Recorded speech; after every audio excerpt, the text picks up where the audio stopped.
Guys, good morning. So, second day namin dito sa Pangasinan. Yan. So, kita mo guys yung sunrise. Yan. So, kape tayo guys.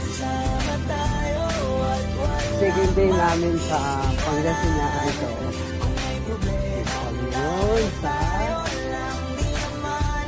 kabilang dagat. Sabi, ang ganda ng dagat.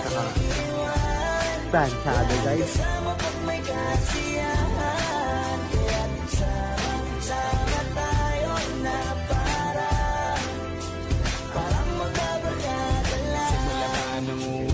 Pag ako may problema, alam ko may matatakbuhan. Sa sandalang walang iwanan, ay tanong sabihin nyo mga kapatid ko. Kasama ko to sa kinis ng balat ko guys. naman ang mundo.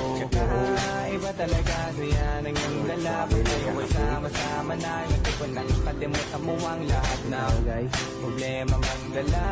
Basta ganun na nga pag kayo'y kompleto na. Mas masaya, diba? Gusto ko kasama kayo sa kulitan. Sarap ko nang iwanan at kahit na